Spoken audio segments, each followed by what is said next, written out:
नमस्कार, NB news देख रहे हैं आप और मैं हूं आपके साथ मुस्कान। राजधानी लाइव में स्वागत है आप सभी का। केंद्र सरकार में बड़े बदलाव की संभावनाएं जताई जा रही हैं। मोदी कैबिनेट का इसी हफ्ते विस्तार हो सकता है। पीएम मोदी इसी को लेकर बीजेपी अध्यक्ष जेपी नड्डा, गृह मंत्री अमित शाह और अन्य वरिष्ठ नेताओं के साथ बैठक भी कर चुके हैं और मोदी मंत्रिमंडल का विस्तार 7 या 8 जुलाई को हो सकता है। संतोषजनक काम न करने वाले मंत्रियों को हटाया भी जा सकता है। माना जा रहा है कि मोदी सरकार के कई मंत्रियों के विभाग भी बदले जा सकते हैं।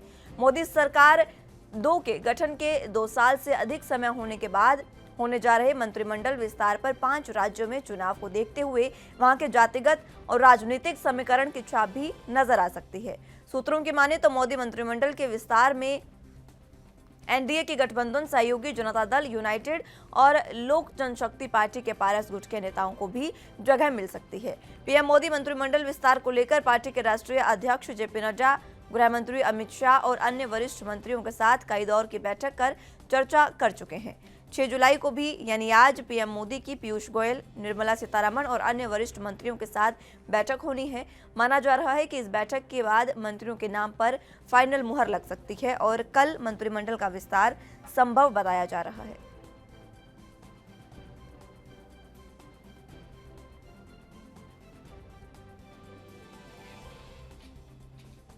केंद्र सरकार में बड़े बदलाव की संभावनाएं जताई जा रही हैं।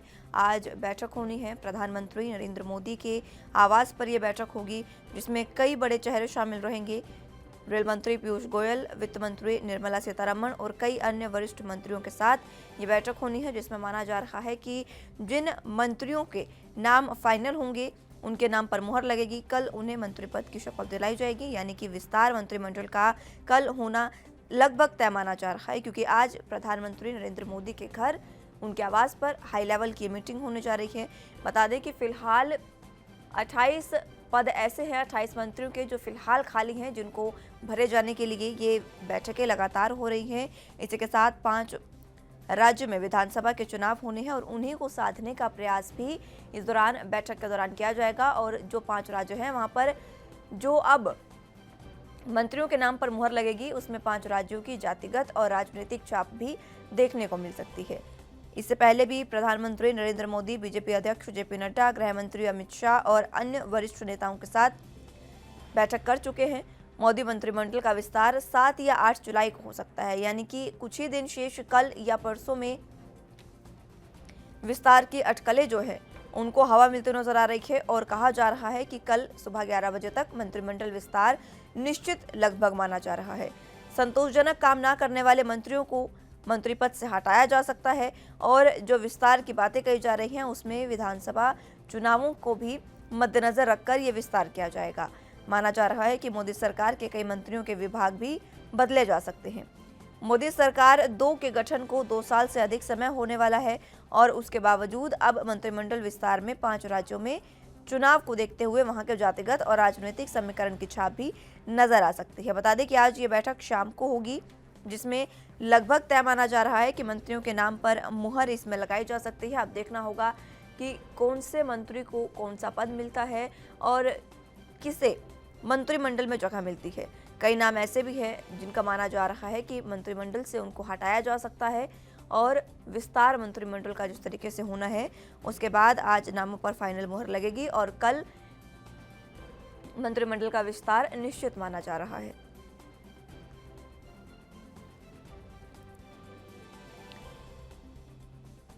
पीएम मोदी विस्तार को लेकर पार्टी के राष्ट्रीय अध्यक्ष जेपी नड्डा, गृह मंत्री अमित शाह और कई बड़े नेताओं से पहले बैठक कर चुके हैं।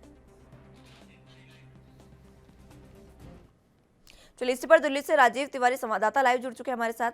राजीव, जिस तरीके से मंत्रिमंडल का विस्तार लगभग तय माना जा रहा है कि कल हो ही सकता है, इस पर क्या कुछ अपडेट?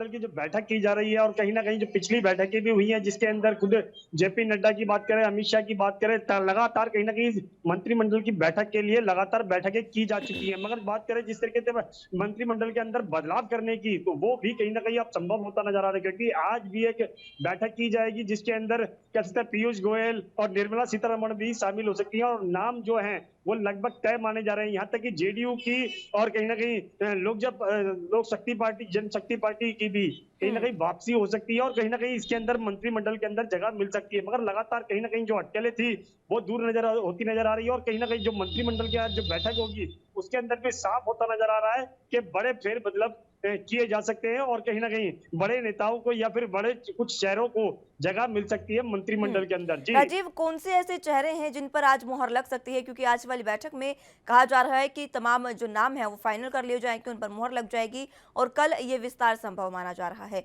कौन से देखिए मंत्री बिल्कुल ऐसे बता हैं दीजिए। जहाँ पर जिनके नाम पर आज मुहर फाइनल हो सकती है?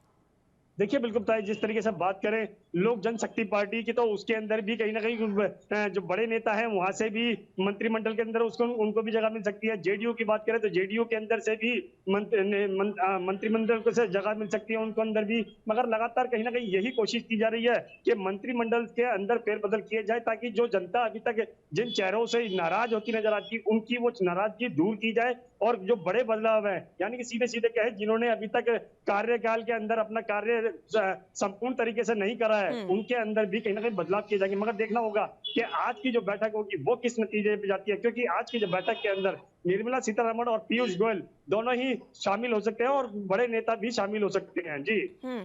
राजीव, जिस तरह से मंत्रिमंडल विस्तार होना है, जो तमाम चेहरे हैं उन पर तो नाम फाइनल होगा आज, लेकिन कई चेहरे ऐसे भी हैं जिनको मंत्रिमंडल से हटाने की भी बातें चल रही है। वो कौन से चेहरे हैं किन पर आँच गिर सकती है? देखिए, बिल्कुल सही कहा आपने। यहाँ पर बात करें जिन मंत्रियों को हटाने की बात चल रही है, वो कहीं न कहीं बड़े दुविधा होगी क्योंकि जिन चेहरों ने अभी तक काम नहीं किया, जनता के बीच में अपनी पहचान नहीं बनाई है और हुँ। जिन्हों को मंत्रिमंडल के अंदर जगह दी गई थी और कहीं न कहीं जनता उनसे नाराज़ है, तो उन चेहरों को ज़रूर हटाया जा सकता है और कुछ नए चेहरे लाए जा सकते हैं। मगर देखना होगा आज की बैठक से क्या नतीजे निकलेंगे। मगर आज की बैठक के अंदर एक चीज़ फाइनल होती नज़र आ रही है, कुछ बड़े नामों को शामिल ज़रूर किया जा सकता है और उन पर आज मोहर लगाई जा सकती है। जी। हुँ। राजीव, सबसे बड़ी बात ये भी है कि फिलहाल देखिए 5 राज्यों में विधानसभा चुनाव होने हैं और कहीं न कहीं कयास ये भी लगाए जा रहे हैं कि जो मंत्रिमंडल विस्तार अब होने जा रहा है, वो इन्हीं 5 विधानसभा चुनावों के मद्देनज़र किया जा रहा है और अब जो नए चेहरे होंगे, वो इन 5 राज्यों से ज़्यादा होंगे क्योंकि वहाँ पर जातिगत और जो राजनीतिक समीकरण है, उसको साधने का प्रयास बीजेपी करेगी, कैबिनेट करेगा और आगे जो विधानसभा चुनाव होने वाले हैं, उनको किस तरीके से जीता जाए, इसलिए ये विस्तार संभव माना जा रहा है। देखिए, बिल्कुल सही कहा आपने। यहाँ पर बात करें 5 राज्यों के चुनाव की तो बिल्कुल 5 राज्य के चुनाव को मद्देनज़र रखते हुए ही इसके इस तरीके की फेरबदल किए जाएँगे और कहीं न कहीं जो पिछली बार जो हमने देखने को मिला कि पश्चिम बंगाल के अंदर भाजपा को जो हार का सामना करना पड़ा था, यहाँ तक कि ममता बनर्जी दोबारा से सत्ता के अंदर आई, तो कहीं न कहीं उसी बदलाव को लेकर भी अब कहीं न कहीं बैठकें की जा रही हैं और इसी जो 5 राज्यों के चुनाव होंगे, यानी कि विधानसभा के चुनाव होंगे, चाहे वो यूपी की बात करें, पंजाब की बात करें, हरियाणा की बात करें या फिर जो दिल्ली के निगम के चुनाव आने वाले हैं उनके अंदर भी बात करें तो कहीं न कहीं लगातार कहीं न कहीं बड़े फेरबदल से कहीं न कहीं भाजपा जो है वो अपनी सत्ता दोबारा से हासिल करने की कोशिश करेगी और जो दबदबा है भारतीय जनता पार्टी का वो कहीं न कहीं दोबारा से हासिल करने की कोशिश करेंगे। मगर देखना होगा कि मंत्रिमंडल के अंदर कितने बड़े फेरबदल किए जा सकते हैं। मगर ये जरूर स्पष्ट है आज कुछ नामों को अपनी कह सकते हैं वापसी होगी और कहीं न कहीं जो बड़े नाम होंगे, कुछ नाम ऐसे होंगे जो नए नाम होंगे और वो उनको मंत्रिमंडल के अंदर जगह दी जा सकती है। मगर देखना होगा वो कौन से बड़े नाम होंगे क्योंकि 2 नाम जरूर इसमें फाइनल होते नजर आ रहे हैं क्योंकि जिस तरीके से लोक जनशक्ति पार्टी की बात करें, चिराग पासवान की या फिर कहें जेडीयू की बात करें, नीतीश की, तो कहीं न कहीं इसके अंदर बड़े बदलाव जरूर हो सकते हैं। जी। इसी के साथ जिस तरीके से अभी देखिए राजीव उत्तराखंड में ताजपोशी हुई है सीएम की, नए सीएम बनाए गए हैं, वहां भी हमने देखा कि किस तरीके से जातिगत जो समीकरण है उसको साधने का प्रयास वहां पर किया गया था और किस तरीके से विधानसभा चुनावों में जीत हासिल होगी ये वहां पर देखने को मिला था। क्या उत्तराखंड से भी अब कोई ऐसे मंत्री जो है वो उठकर अब मंत्रिमंडल में आ सकते हैं ताकि उत्तराखंड जो है जहां पर एक कोशिश की है उसको साधने की उसको और ज्यादा बढ़ाया जा सके? देखिए, बिल्कुल सही कहा आपने। यहाँ पर बात करें उत्तराखंड की तो जिस तरीके से बदलाव किया गया है, यानी कि सीएम ने जिस तरीके से इस्तीफा दिया और उसके बाद में नए सीएम को बनाया गया और कहीं न कहीं हर तरीके से कोशिश यही की गई थी कि उत्तराखंड के अंदर भी जो राजनीति है, वो कहीं न कहीं भारतीय जनता पार्टी के हाथ में रहे और इसी को लेकर जो राजनीति कह सकते हैं या फिर कहें बदलाव कहें, जिस तरीके से भारतीय जनता पार्टी करती नजर आ रही है, उससे साफ जाहिर है कहीं न कहीं जो 5 राज्यों के चुनाव होंगे, उसके लिए कहीं न कहीं तैयारी होती नजर आ रही है। जी। तैयारी तो होती नजर आ रही है, लेकिन बीजेपी के क्या कुछ मुद्दे रहने वाले हैं विधानसभा चुनावों के लिए? क्योंकि अब मंत्रिमंडल का विस्तार है, शाम तक की बैठक शुरू होगी। इसमें कहीं ना कहीं ये बात पर भी चर्चा हो सकती है कि आखिर किस तरीके से चुनावों को साधा जाए, क्योंकि मात्र समीकरण देखकर चुनावों को नहीं साधा जा सकता। कयास लगाए जा रहे हैं कि चर्चा में जो जब बड़े नेता बैठेंगे तो उनसे ये भी चर्चा की जा सकती है कि आखिर कैसे विधानसभा चुनावों को मिशन 2022 को फतेह किया जाए। देखिए, बिल्कुल सही कहा आपने। यहाँ पर बात करें 2022 के जो लक्ष्य हम्म। होगा, वो कहीं न कहीं भारतीय जनता पार्टी के लिए मुश्किलों वाला है। क्योंकि जिस तरीके से पिछले राज्य चुनावों के अंदर देखने को मिला था, पश्चिम बंगाल की खास तौर पर बात करें, वहाँ पर कहीं न कहीं भाजपा को बड़ी दिक्कतें हुई थी, टक्कर जरूर दी थी ममता बनर्जी को, मगर कहीं न कहीं हार का भी सामना करना पड़ा। मगर बात हम्म। करें जिस तरीके से अब यूपी के चुनाव की बात करें या फिर ये किसी पंजाब की बात करें या फिर और राज्यों की बात करें, तो कहीं न कहीं जिस तरीके से स्थिति है भाजपा की, वो कहीं न कहीं अब डामाडोल होती नजर आ रही है। और इसी के लिए जो फेरबदल किए जा रहे हैं, जो मंत्रिमंडल के अंदर बदलाव किए जाएंगे, वो सिर्फ इन्हीं चीजों को मद्देनजर रखते हुए किए जाएंगे। और बात करें जिस तरीके से जनता के अंदर जो छवि बिगड़ी हुई है, उसको दोबारा से सुधारा जा बिल्कुल, सके और सुधारने जो का जनता के प्रयास बीच किया में अभी जाएगा, तक बिल्कुल। बहुत शुक्रिया राजीव, हमारे साथ जुड़ने के लिए और तमाम जानकारी के लिए। बात महाराष्ट्र की कर लेते हैं, जहां पर महाराष्ट्र विधानसभा में स्पीकर द्वारा निलंबित हुए 12 विधायकों में से आमदार आशीष शेलार के निलंबन पर उनके समर्थकों ने मुंबई के बांद्रा स्थित कार्यालय के सामने जमकर विरोध प्रदर्शन किया, जिसकी सूचना मिलते ही घटना के स्थल पर मौके पर पहुंची पुलिस काफी जद्दोजहद के बाद इन लोगों को पुलिस थाने ले गई। बहरहाल महाराष्ट्र के इतिहास में पहली बार ऐसा हुआ कि विपक्षी दल के 12 विधायकों को एक साथ निलंबित किया गया हो, वो भी 1 साल के लिए। अब ऐसे में केंद्र सरकार की भूमिका क्या होगी, ये देखना दिलचस्प होगा। आपको बता दें कि विपक्ष महाराष्ट्र सरकार को जमकर घेर रहा था, चाहे वो महाराष्ट्र के पूर्व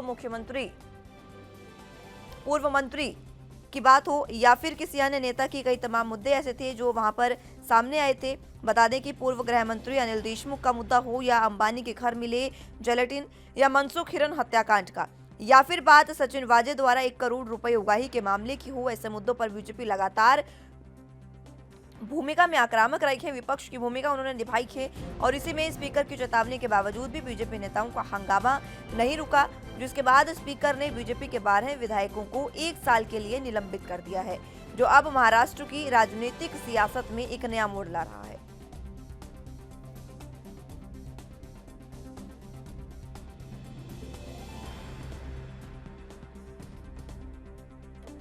और इसी के साथ विधानसभा से जिस तरीके से विधायकों को निलंबित किया गया है, उनके समर्थन भी खासा नाराज दिखाई दे रहे हैं। उनके समर्थकों ने अब मुंबई के बांद्रा स्थित कार्यालय के सामने जमकर विरोध प्रदर्शन किया और सरकार के खिलाफ यहां पर नारेबाजी की है, क्योंकि विपक्ष की भूमिका निभा रही बीजेपी के 12 विधायकों को वहां से निलंबित कर दिया गया था विधानसभा स्पीकर द्वारा, जिसके बाद ये तमाम स्थितियां बनी हैं। तस्वीर में आप देख सकते हैं किस तरीके से विरोध प्रदर्शन किया जा रहा है।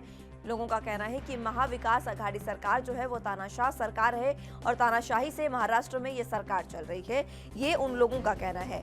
बता दें कि 1 साल के लिए निलंबन कर दिया गया है, निलंबित कर दिए गए हैं 12 विधायक, जो अब महाराष्ट्र की राजनीतिक सियासत में एक नया मोड़ ये बातें ला रही हैं। क्योंकि अब देखना होगा कि केंद्र में जैसे बीजेपी की सरकार है, तो यहाँ पर बीजेपी के 12 विधायकों के निलंबन पर केंद्र की क्या भूमिका होती है, ये देखने वाली बात रहेगी।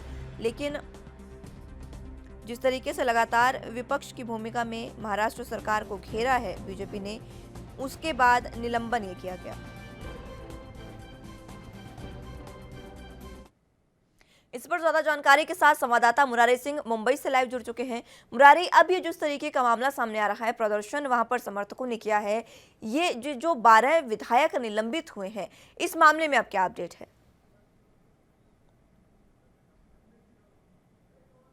बीजेपी की तरफ से अपडेट नहीं है, सरकार की तरफ से भी कोई बात नहीं कही गई है, लेकिन इसे पूरी तरह से राजनीतिक रूप दिया गया है, क्योंकि महाराष्ट्र के पूर्व मुख्यमंत्री और विरोधी पक्ष नेता देवेंद्र फडणवीस ने इन पूरे आरोपों का खंडन करते हुए झूठे आरोप लगाने की बात कही है। आपको बता दें कि 12 विधायक जो थे बीजेपी के, कल जैसे ही सदन की कार्रवाई शुरू हुई, स्पीकर और यही वजह है कि साफ तौर पर कहा जा रहा है कि वो जो कैमरे हैं उसका चेक किया जा सकता है। हमने किसी भी प्रकार का कोई दुर्व्यवहार नहीं किया है, अनशब्द का इस्तेमाल नहीं किया है। शिवसेना साफ तौर पर जो देवेंद्र फडणवीस विरोधी पक्ष नेता है, उन्होंने शिवसेना का नाम लेते हुए कहा कि अनिल परब और उनके लोगों ने वहां पर बदसलूकी की है, जबकि इन विधायकों को 1 साल के लिए निलंबित करने के लिए शिवसेना के जो मंत्री हैं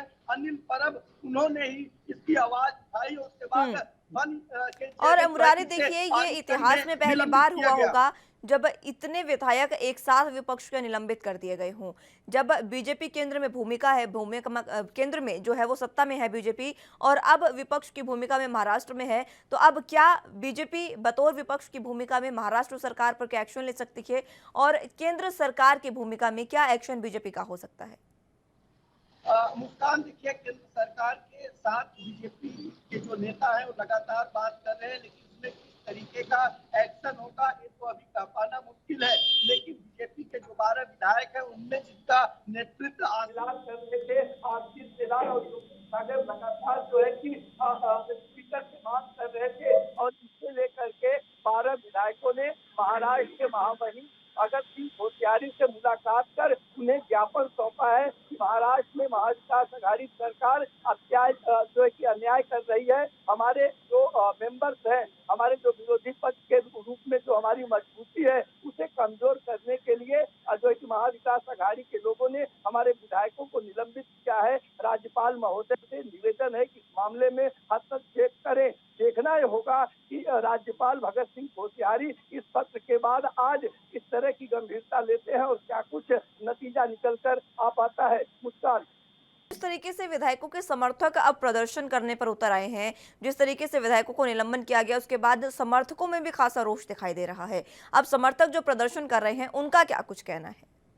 देखिए मुस्कान, कल जैसे ही निलंबन की बात सामने आई तो बीजेपी विधायक के तर्रार नेता आशीष शेलार के जो समर्थक थे वो मुंबई के बांद्रा स्थित आवास और कार्यालय पर जमकर नारेबाजी और हंगामा किए। घटना स्थल पर पहुंची पुलिस काफी जद्दोजहद के बाद भीड़ को वहां से हटाई। तो जो कार्यकर्ता है उनमें साफ तौर पर नाराजगी है, क्योंकि ये जो निलंबन हुआ है, निलंबन के पीछे की जो वजह बताई जा रही है वो पिछड़ा वर्ग आरक्षण का जो मुद्दा है, चाहे मराठा आरक्षण का हो या ओबीसी का हो, ऐसे तमाम मुद्दों को लेकर महाराष्ट्र सरकार पर पूरी तरह से हावी है। और यही वजह है कि सरकार इस मामले में कुछ न बोलते हुए जिस कार्रवाई को की है, देखना होगा इस कार्रवाई में महाराष्ट्र के जो राज्यपाल हैं वो किस तरह की गंभीरता लेते हैं और बीजेपी इस मामले में किस तरीके के एक्शन मूड में आती है। मुस्कान, लेकिन मुरारी देखिए, जिस तरीके से विधायक अब निलंबित हुए हैं, एक इतिहास में ये पहली बार हुआ होगा जब एक साथ 12 विधायकों को निलंबित कर दिया गया। लेकिन आखिर विपक्ष की भूमिका में तो निभाना सभी की भूमिका है, विपक्ष जब है वो तो उनको निभाना उनकी भूमिका भी है। तो जब उन्होंने भूमिका ही निभाई है, विपक्ष की भूमिका उन्होंने निभाई है, तो उनका निलंबन करना क्या सही है? देखिए मुस्कान, ये तो कह पाना मुश्किल होगा, लेकिन जिस तरीके की बातें देखने और सुनने के लिए मिल रही है, इस विधायकों को निलंबन करने के लिए शिवसेना कोटे से मंत्री अनिल परब ने आवाज उठाई थी और जिसको ध्वन के जरिए जो है कि पारित किया गया था। तो कहीं न कहीं इसमें कोई साजिश है। अगर साजिश है तो उसके पीछे की वजह क्या है? आखिर जो बदसलूकी हुई है, जो आरोप शिवसेना या महाविकास आघाड़ी की तरफ से लगाए जा रहे हैं, उन आरोपों की कितनी सच्चाई है? क्या वीडियोग्राफी में वो चीज देखी जा रही है? क्या वॉइस में जो अभद्रता की बात कही जा रही है, क्या उसमें उनकी आवाज है? इन तमाम पहलुओं को समझना होगा। लेकिन महाराष्ट्र के इतिहास में ये पहली बार हुआ है, ये कहना गलत भी नहीं होगा। मुस्कान, लेकिन मुरारी देखिए, कहीं ना कहीं कयास ये भी लगाए जा रहे हैं, खबरें ये भी सामने आ रही है कि जिस तरीके से ये सब चीजें हुई है, तमाम वाक्य हुआ बीजेपी और शिवसेना के बीच में, बाहरी दिखावा है, अंदर कोई और ही बातें चल रही है, ये भी कयास लगाए जा रहे हैं। देखिए, जिस तरीके से मुस्कान बयान आ रहे हैं पिछले 2-4 दिनों में, चाहे वो आरएसएस के नेता मोहन भागवत के बयान हो, उस पर शिवसेना के जो प्रवक्ता संजय राउत हैं उनके बयान मिल रहे थे। वहीं मुंबई के जो बीजेपी के लीडर हैं उन लोगों के बयानों पे नजर डालें तो कहीं न कहीं वो दिख रहा है। लेकिन ये कितना अंदर से कितना सही है ये कह पाना काफी मुश्किल होगा, क्योंकि यही शिवसेना है जो कुछ महीने पहले से लेकर आज तक लगातार बीजेपी पर आग उगल रही है। अब ऐसे में बीजेपी के दामन में वो आग कितनी देर तक समाएगी ये कह पाना मुश्किल है। मुस्कान, ठीक है, बहुत शुक्रिया मुरारी हमारे साथ जुड़ने के लिए। केंद्र सरकार द्वारा दलहनों पर स्टॉक लिमिट लागू किए जाने के विरोध में प्रदेश की मंडियां 5 और 6 जुलाई को बंद रहने का आह्वान किया गया है। इंदौर की लक्ष्मीबाई नगर और छावनी अनाज मंडी में सोमवार को ये अनाज मंडियां बंद रही और मंगलवार को यानी आज भी कामकाज नहीं होगा। सकल अनाज दलहन तिलहन व्यापारी महासंघ समिति ने इंदौर छावनी अनाज तिलहन व्यापारी संघ ने 2 दिन व्यापार बंद रखे जाने की घोषणा की थी और इस दौरान इंदौर अनाज तिलहन व्यापारी संघ के पदाधिकारियों ने बीजेपी के राष्ट्रीय महासचिव कैलाश विजयवर्गीय से मुलाकात कर केंद्र सरकार द्वारा दलहन पर लगाई गई स्टॉक लिमिट के विषय में जानकारी दी है।